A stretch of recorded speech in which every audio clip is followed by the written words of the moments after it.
Unlock the power of your mind. This is Provocative Enlightenment with Eldon Taylor.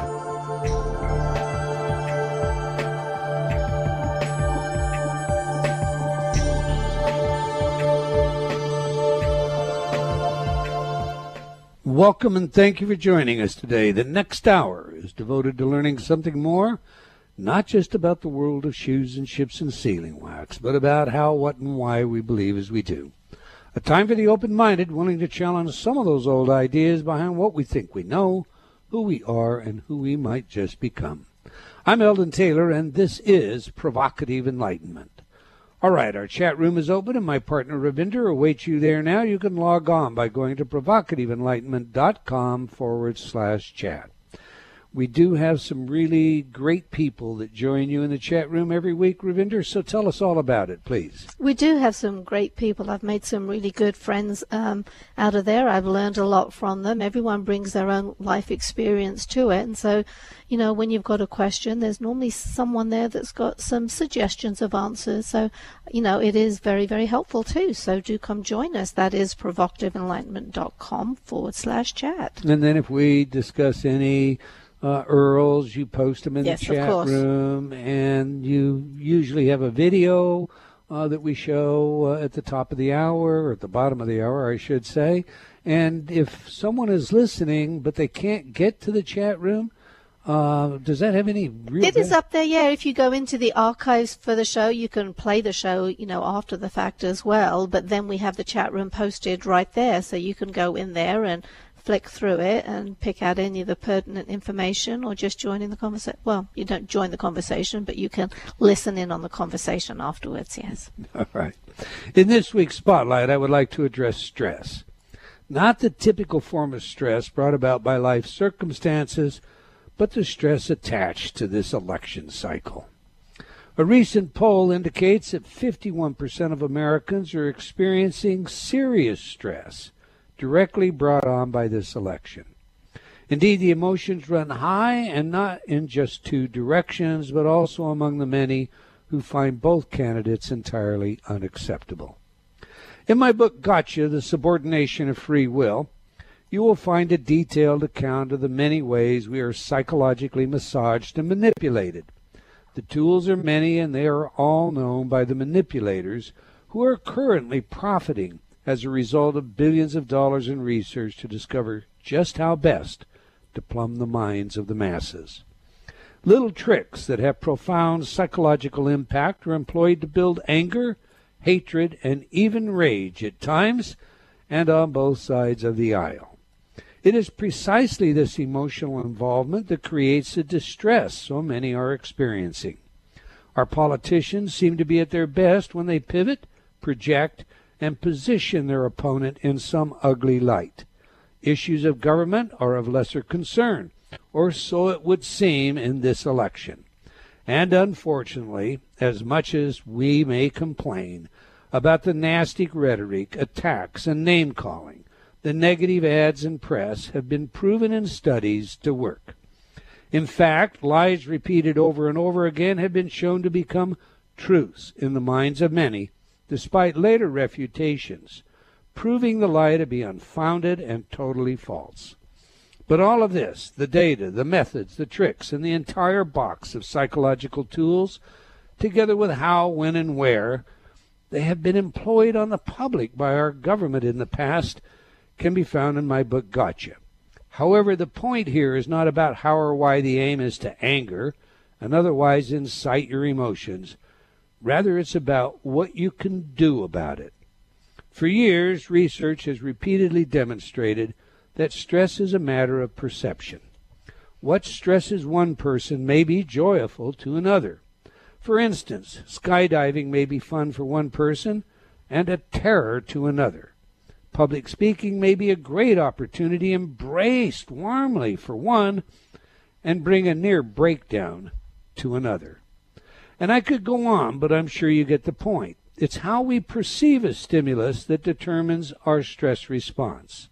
As such, the trick to becoming stress-free is to be found in altering our perceptions. In about 3 weeks, the election will be over. Between now and then, I suggest you turn down the volume. Take a few moments every day to express gratitude for all that you have, including life itself. Refuse to engage in vitriolic exchanges. Make your own informed decision, and then, of course, vote. Stress can lead to serious health consequences, so please don't let it just accumulate. Find a happy place in your mind and enjoy a little serenity every day. Understand that sometimes it's simply time to turn matters over to a higher power and let be what will be. Life will go on when this election is over. The cortisol and other neurochemicals that result from distress, however, may not dissipate so quickly, and they can have a lasting impact on your health and well-being. Whenever I'm asked how to stay focused and positive, I always suggest this little trick. When you first awake in the morning, put a big smile on your face. For no reason, smile. You see, the brain doesn't distinguish between a fake smile and a real one. Just using these facial muscles triggers a response in the brain that releases endorphins, those feel-good chemicals. Then say, thank you, thank you, thank you. This will set your day up with a positive expectation, and you will find that this alone will lead to a much improved lifestyle. My thoughts anyway. What are yours, Ravinder? You know, I have to admit to be one of those people that is finding this situation really, really stressful. You know, I've talked to you about it as well. I've got a couple of advantages, I suppose. I've read Gotcha, so I'm aware of some of the tricks and tactics. So when we watch the debates, I point out, oh, that's what they're doing here, and that's what they're doing here, and that's why they're dressed in this color, and that's why it's this shape, or, all of those tactics. So I get a bit of an advantage there, but this is just a horrible campaign season. It's just nasty in every single direction. So yeah, in addition to putting on a smile on your face, I've been finding some of my own de-stress tactics, which include singing at the top of my voice, especially when the place is empty. Either the house or the office. If it's empty, I will let it go. Sing at the top of my voice and dance around and jiggle around. The dogs think it's an absolute blast, and they like election season because Mummy starts being very, very silly. But it is a great way to relieve stress. There's a great deal of science behind that, and you do have to control stress because, as Dr. Schwab said, and he was on your show just a few weeks ago, that stress axis can get turned on permanently, semi-permanently. You reach a point where you're getting bad chemicals in your system even after the event. So you have to take manual control over it all and work to de-stress. You have some inner talk programs for stress as well. So just put it on, relax to the music, and automatically program your subconscious to relax and let go. Now, I haven't been dancing, and I admit I haven't been singing, but I have been using the inner talk, and I'm going to install cameras now so I can catch you in the act. Share it on Facebook. Oh, that will make everyone feel better. It'll be the best comedy show ever. Oh my God, what the heck is she doing? Okay, every week I read some of your letters as our way of involving you while paying respect to the very important role you play in making this show successful. Last week our guest was Lisa McCourt, and we discussed her work and books, including her latest contribution to When Heaven Touches Earth. John wrote, loved your show with Lisa. She is a bundle of honest joy. Samantha wrote, I really like Lisa's approach to all this negative election stuff. Find something in both candidates that you like instead of focusing on their negatives. That's good advice.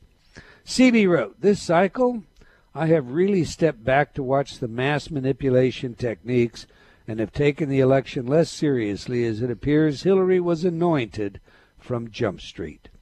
Just that even the number of people supporting Sanders we're seeing and then apparently being vindicated by statisticians and leaked DNC emails and lawsuits against primary ballot manipulation, and the Clinton train is still on track.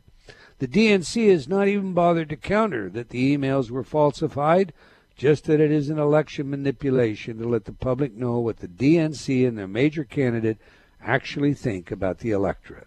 Wow. Rose wrote, just listened to Lisa's conversation with Eldon Taylor, interesting and eye-opening. Moving on, Daniel wrote regarding my book Choices and Illusions. Love the book, love my InterTalk library. Thank you, Eldon. Well, thank you, Danielle. That's nice. Michael wrote, I do really miss the longer Provocative Enlightenment shows. Well, I do as well, Michael, but it's so very hard to syndicate a 2-hour show that we felt forced to return to the 1-hour format. But we really are able to dig down deeper when we have that 2 hours, aren't we, Rev? Yeah, we are. But... Mel wrote, oh my gosh, I found the show again. Yay! I missed you all for years. Happy to have found the show again. Well, welcome back, Mel. He was in the chat room last week, didn't he? Yes. Okay. We did move, and that's caused some confusion for many. So tell your friends where we are now so that they too can join us. All right, that's all the time we're going to take for letters today, but I do invite you to opine by emailing me at Eldon, that's E-L-D-O-N, at eldontaylor.com, or by joining me on Facebook. We sincerely appreciate your comments and feedback. Now to this week's show, Universal Spiritual Philosophy and Practice with author Dr. David Lowe. So let me tell you a little about today's guest. His copy reads, and I quote, David Lowe, M.S., Ph.D., is an author, former Adjunct Professor of Religion, and drug counselor who today does dreamwork, teaches meditation, and speaks on topics in popular spirituality and religion. After some powerful meditation experiences, Dr. Lowe traveled extensively and visited different Hindu, Buddhist, Sikh, Sufi, Jewish, Christian, and Orthodox religions. This copy is kind of messed up, I think. An epiphany in 2014 led him to write his first book, Universal Spiritual Philosophy and Practice, in an informal textbook for discerning seekers. His greatest passion is getting people to tune into more profound dimensions of spirituality at both the personal and political levels. Close quote. All right, now Dr. Lowe earned his M.S. in Community Counseling at Georgia State University and his Ph.D. in Religious Studies from Temple University. So on that, let's get him in here. Welcome to Provocative Enlightenment, Dr. David Lowe. Thank you, Eldon. It's great to be on the show.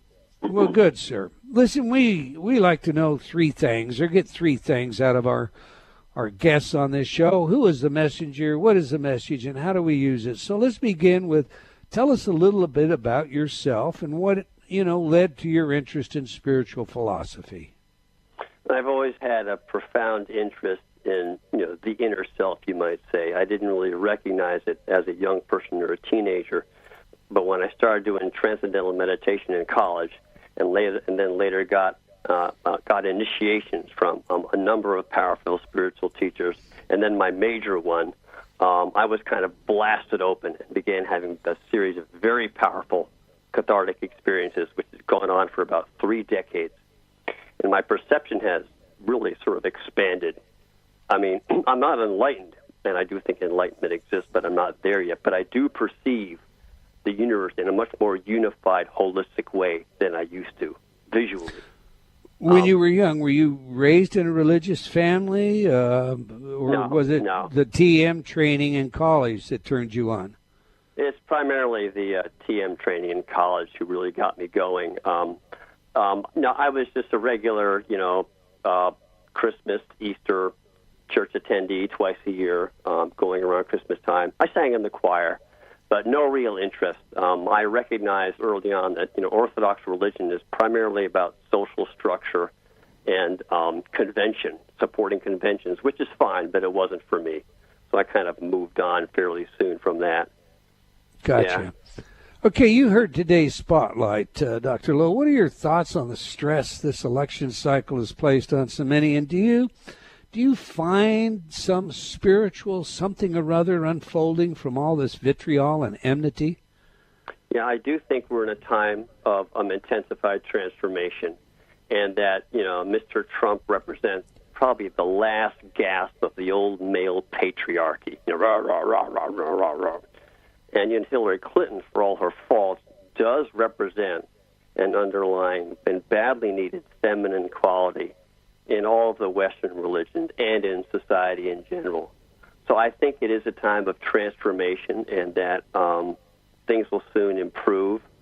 But it's just a matter of having faith and, like you say, of finding those moments of serenity.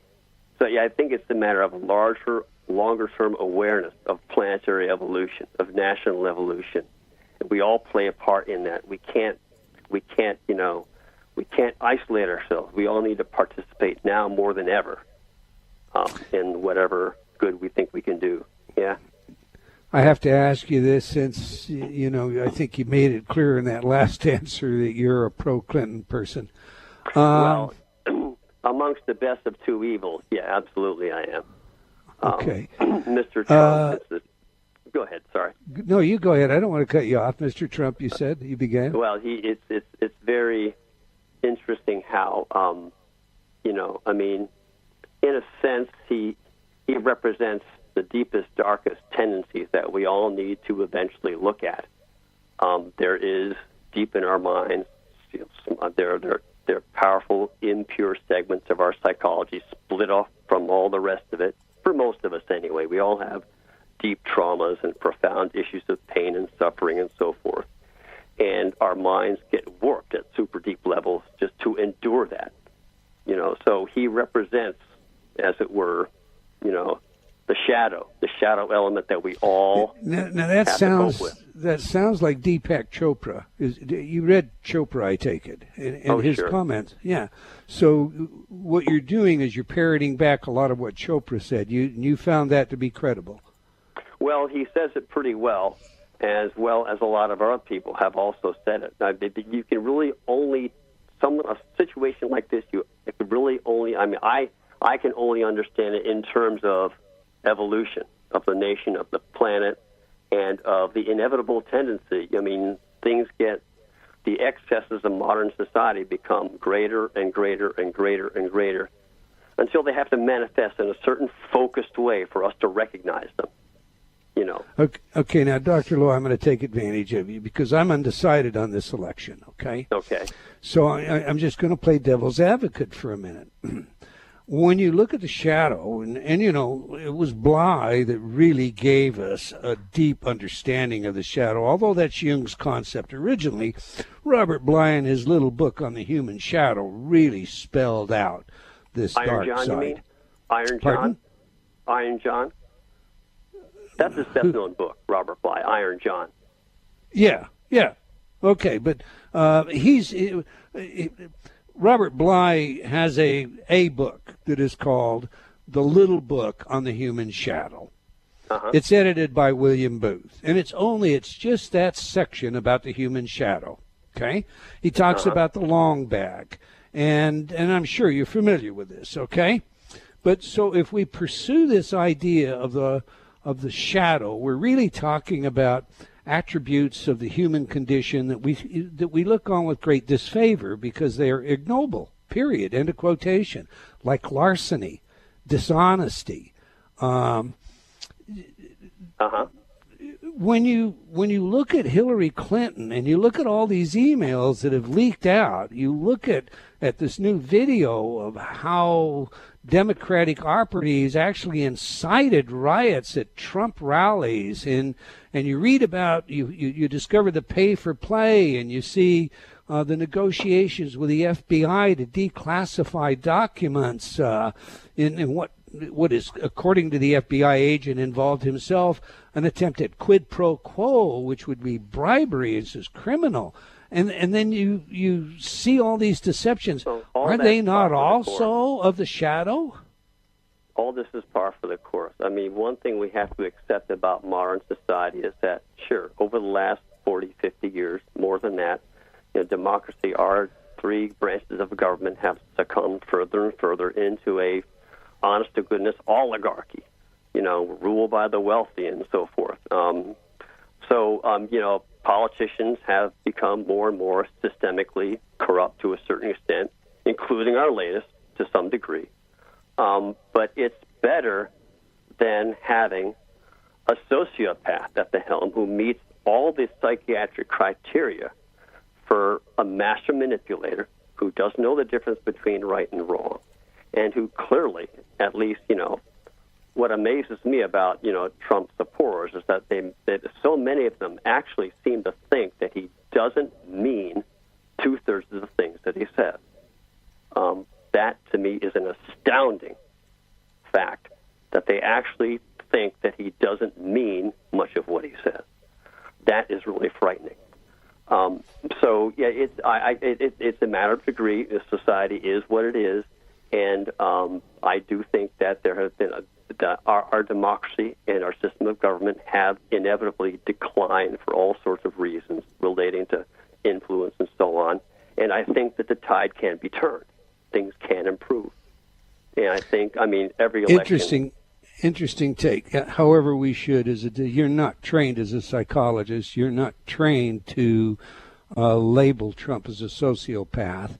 I get a master's. Yeah, I get a master's, but I am not a PsyD. You're right. Right. Correct. So the bottom line is, okay, maybe he is, maybe he isn't, maybe he fits the description. General descriptions can be cast about, and we can fit them on almost all our politicians.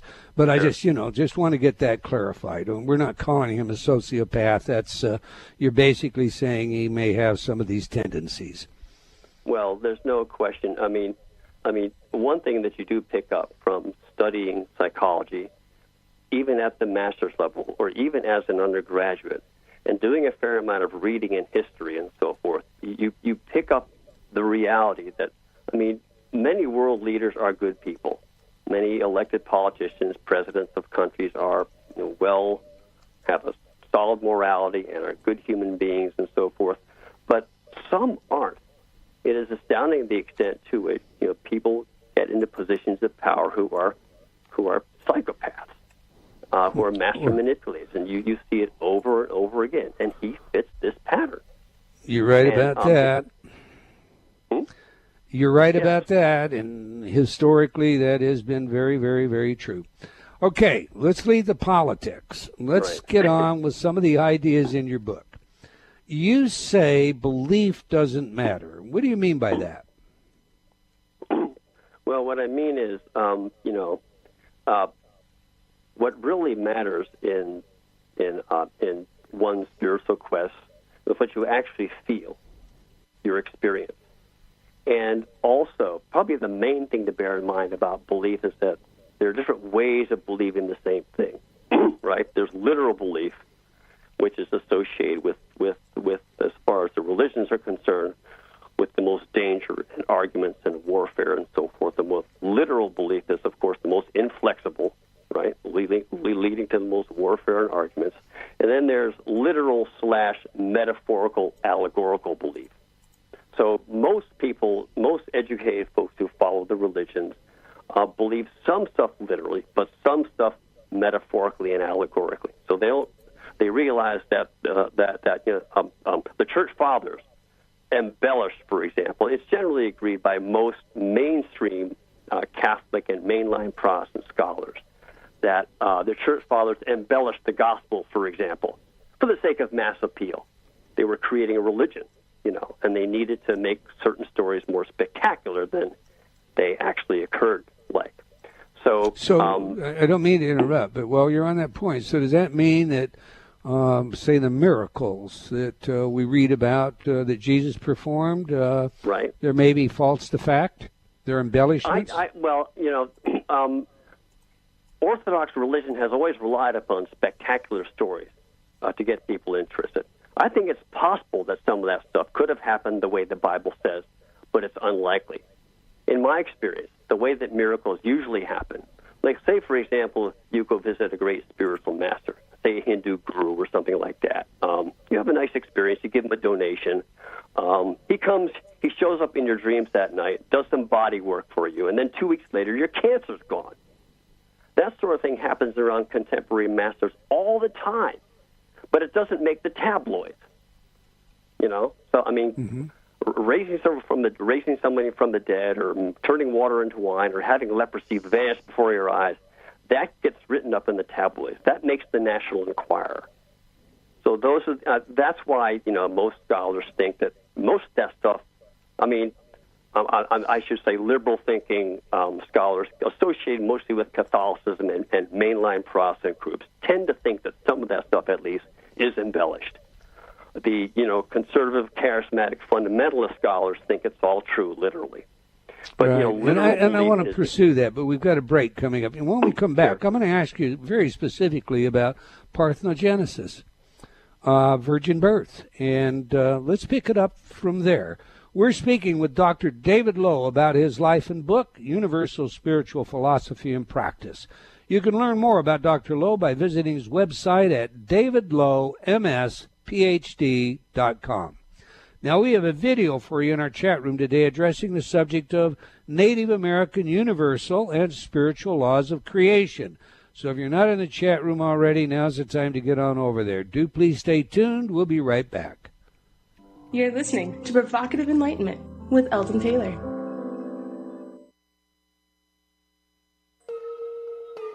Do you feel like you've become lost in a funhouse, only seeing the reflection of yourself, past, future, and present, but unable to find the real you?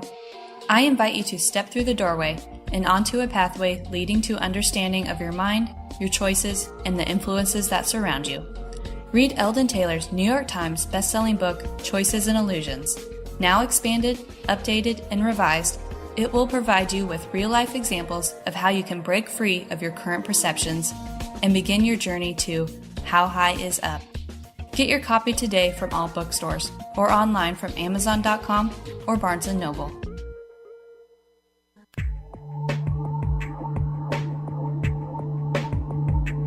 Unlock the power of your mind. This is Provocative Enlightenment with Eldon Taylor.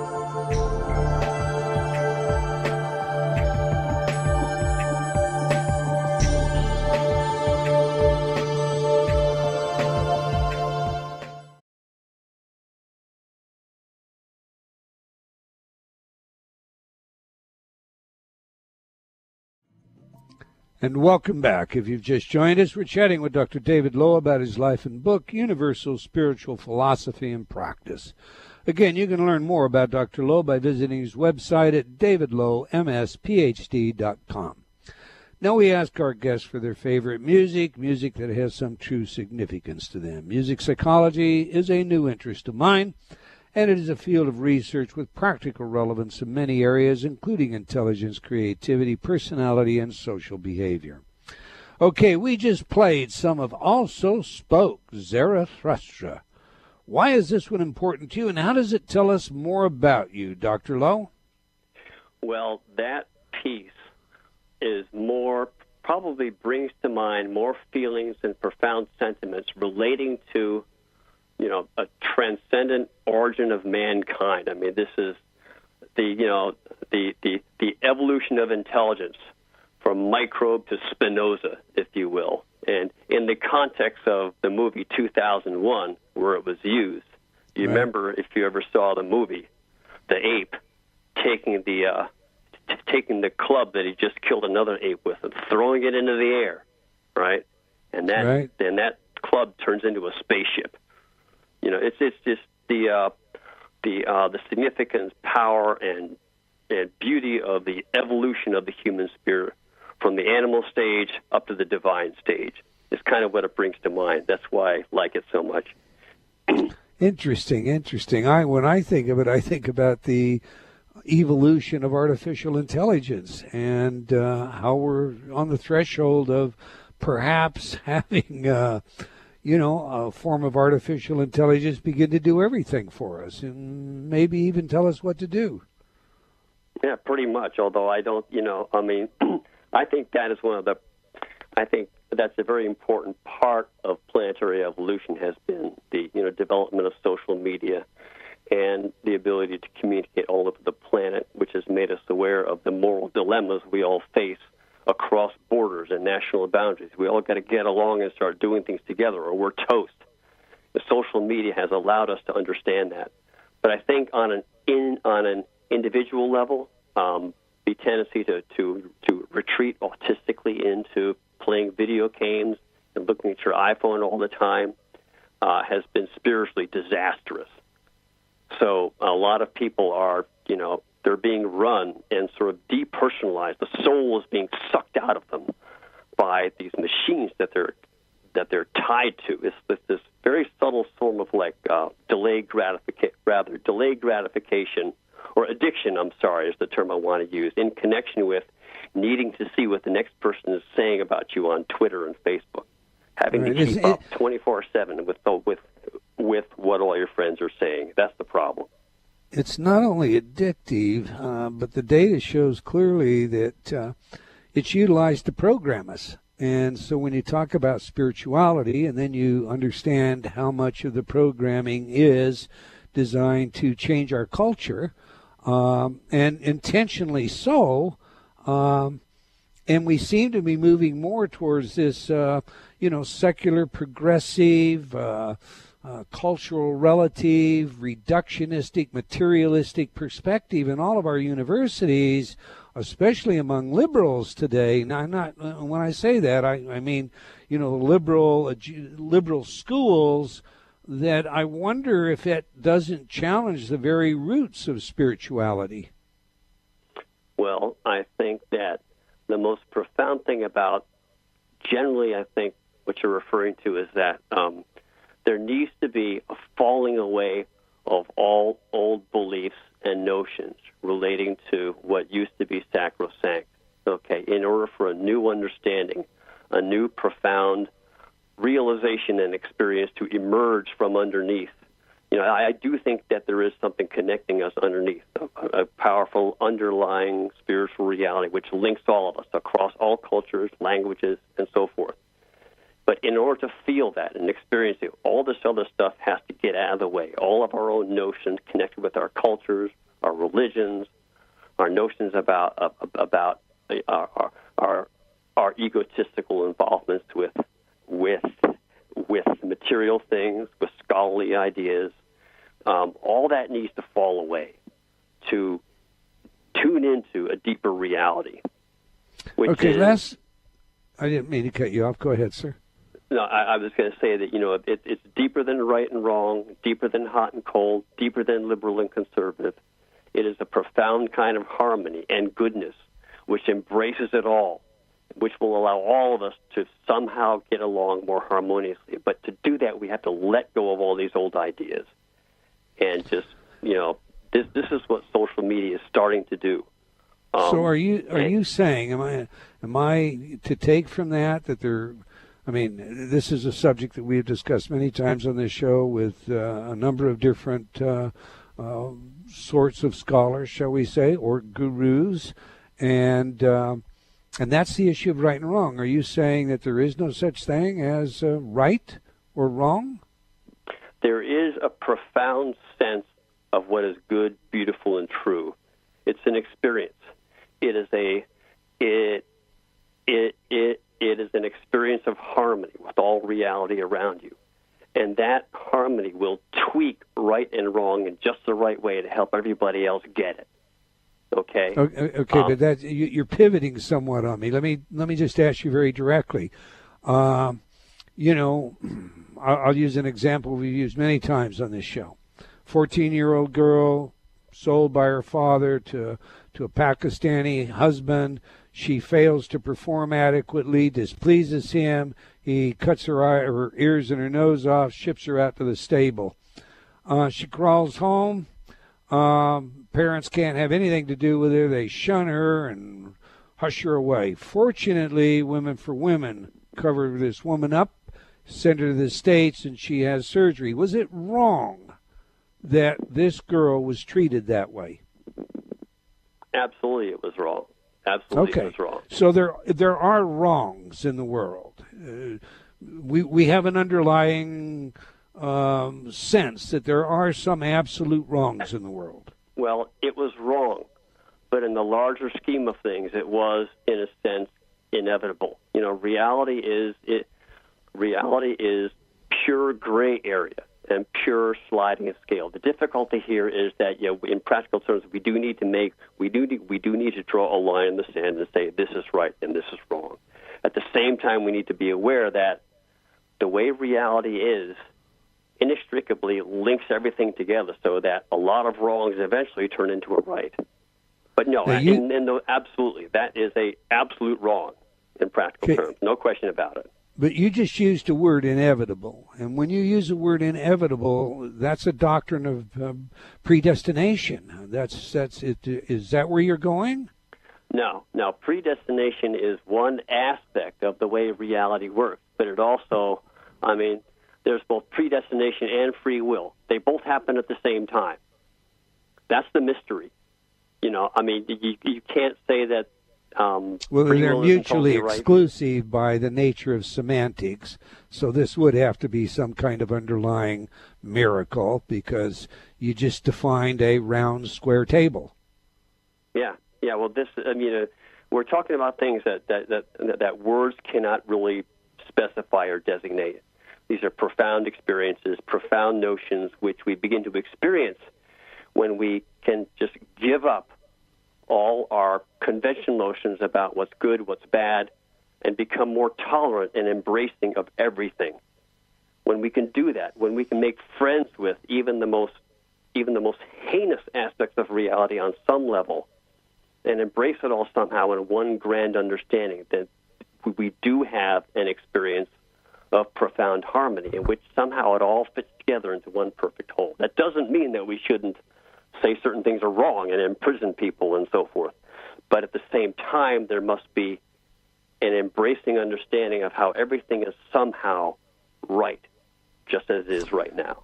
Okay, neuroscientists show us that on average 6 seconds before we're going to make a decision, a choice, right, our subconscious mind actually makes that choice.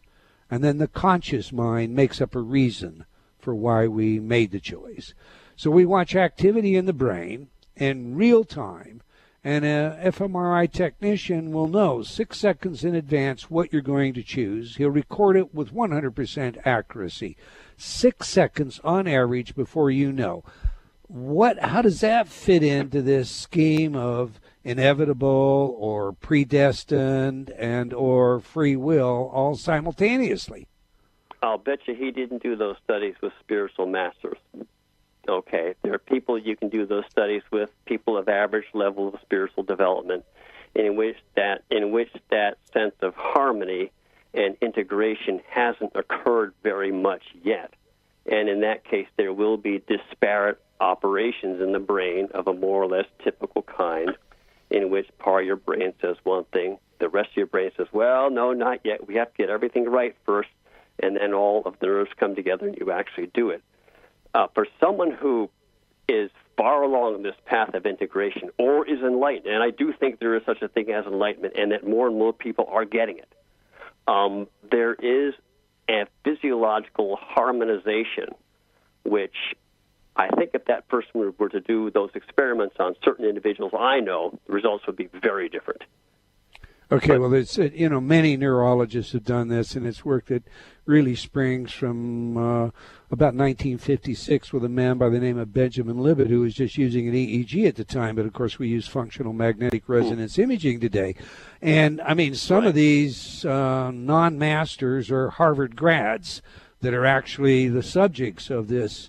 So the kind of master you're talking about is a spiritual master, and we've had, neurologists on this show that have actually monitored also the brain activity and brain changes in nuns and meditators that have been trained for years and years and years, and their brains all seem to work the same way. So this must be a very rare group of people you're talking about, not the masses at all. And if that's the instance... You're probably right, actually. A way to explain that from the standpoint of decision-making is that there is a paradoxical process. I mean, things happen perfectly at the time when they're supposed to happen. So someone who makes a decision in complete harmony with reality at the time, that decision is completely spontaneous. One interesting thing that you get from reading the autobiographies of these people and from studying their discourses and sayings and so forth is that in the enlightened state, memory doesn't seem to exist most of the time in the way that we normally think of it. There's instantaneous download. I mean, a person doesn't know anymore. an enlightened person needs to study a manual of a chainsaw if he wants to know how to use it, but there is a paradoxical downloading of whatever they need to say at the time and at the moment. Now, their brain will continue to function in the normal, mechanistic, moment-by-moment fashion. So even though their decisions are totally spontaneous, the brains at the same time go through the normal linear process of making the decision. So for the bulk of the folks, all but for a very few, as a matter of fact, on this planet, they're acting out a script that is more or less already decided and in some sense kind of puppets until and unless they become masters, to use your word. Have I got that right? Well, one of the insights that you get from not only spiritual masters, but more often actually from psychologists who are far along the spiritual path and who have researched this sort of thing is that of course we're all programmed by our subconscious. I mean, much of what we do moment to moment is we don't have any, in a real sense, we more or less do involuntarily. And the further you go along the spiritual path, the more aware you become of everything. But what was I going to say? Gosh, I lost my train of thought. Oh yeah, okay. I do think that there are people. I've known a number of seekers, older guys who there are 8 or 9 people I know who they've been seeking all their life, have all kinds of powerful experiences, and then they had one transformative experience which blew away all their other experiences by a mile, and which they describe as complete and final. So spiritually, they're cooked. They're done. They continue to change and grow as human beings, but their spiritual aspect is completely finished off. So I do think enlightenment exists. It is a paradoxical state, and it involves a situation in which you are no longer programmed by any aspect of your subconscious, which I think is it's a normal human condition. And enlightenment. Go ahead. Sorry. No, I don't want to cut you off. Go ahead, Dr. Lowe. I was carrying on about enlightenment. So I do think that the way the brain operates in a normal person and in an enlightened person is pretty much the same, I would suspect, overall. But in the case of the enlightened individual, lives in a reality of complete joy and spontaneity that essentially, it basically imposes a paradox upon the brain's functioning in that he does everything spontaneously and joyfully and exactly right, even though his brain continues to operate in the normal linear fashion.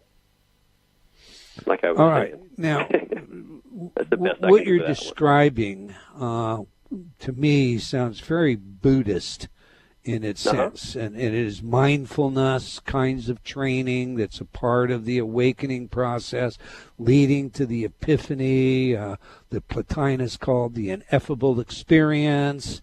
Right. And okay, so I'm going to have to drill down there a little bit and ask you, Buddhism is essentially an atheistic religion, which in itself seems to be, a bit of an oxymoron, because how can it be a religion if it's also atheistic? But go ahead. Go ahead, please. Well, the very idea, the thing that gets most in the way of the experience of God is the notion and concept of God itself. Mm-hmm. So his idea was that, it actually causes more problems than somebody's spirituality to give God a name and to call it something. So for Buddhists, there is something out there, but it's best not to try to call it or anything. So it is a non-theistic faith in its Zen manifestation. Original Indian Buddhism and Zen is non-theistic. The rest of the tradition is fairly theistic, actually. But the original folks in Buddhism and Zen are primarily non-theistic in their orientation. That's because they think that they understand that, the very concept of God, that itself is the thing which often prevents you the most from experiencing it. Okay, I've got you there.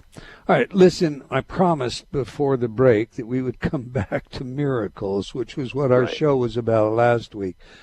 Parthenogenesis is something we see in all, well, I shouldn't say all, but the majority of extant living religions. The white elephant touched the womb of Buddha's mother after the palm bent down, and Mary was a virgin, and so on. Where are you on these sorts of stories? Is there such a thing as virgin birth? I don't think so. It's an important concept mythically. I'm with Joseph Campbell and Carl Jung on this. No, not Jung necessarily, but certainly Joseph Campbell.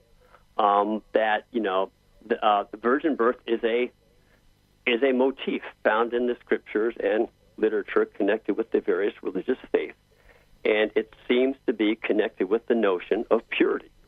We don't like our. In both the Eastern traditions and the Western traditions, although the Western traditions are worse in this regard, everybody has a natural tendency to associate the sexual dimension of their being with animalistic notions around sin and instinct and all that sort of thing. So there's the automatic human tendency to want to have purity, something transcendent, above and beyond the fleshy body fluids and everything associated with our bodies. And so the natural idea of this virgin birth thing naturally occurs to everybody, all these great sages in all the religions who want to come up with ideas that people can relate to around purity. The notion of a virgin birth comes to mind, first and foremost, as a means of communicating the idea of purity. But then unfortunately, what it also does is it implies that sexuality is bad and sinful and all that. Yeah. That's exactly where I was going to go. So it feeds this concept of sin, which you challenge basically in your book. Flesh that for us, if you will. Well, sin is, it's an important concept in Orthodox religion for keeping people in mind. It's very good for moral training of young people.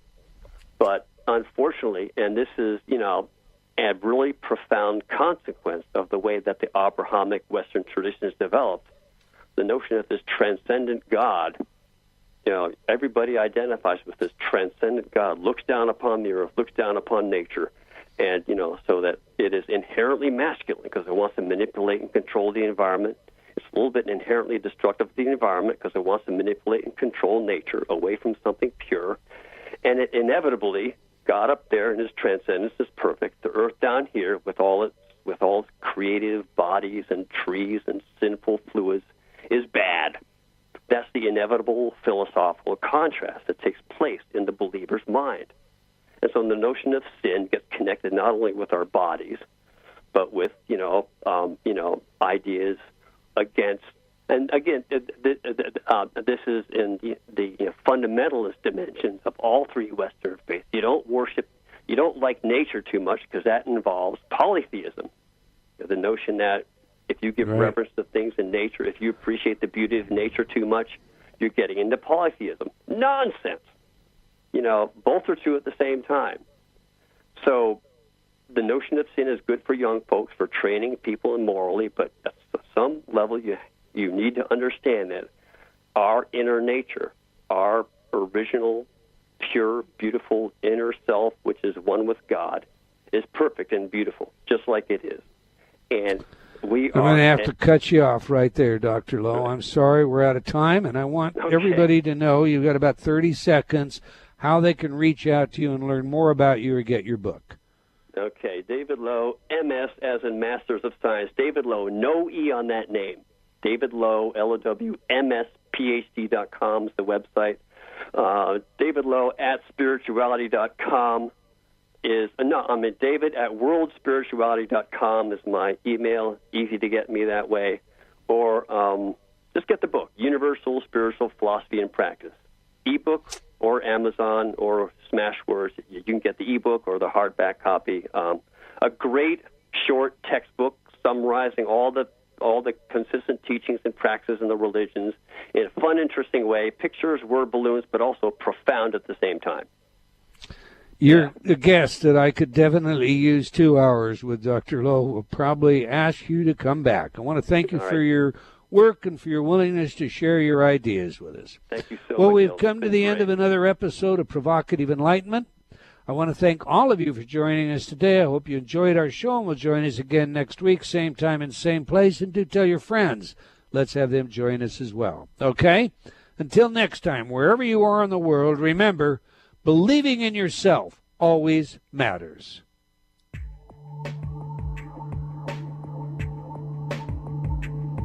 Provocative Enlightenment has been brought to you by Progressive Awareness Research and other sponsors.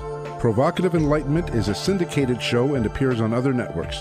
For a schedule of show times, visit provocativeenlightenment.com.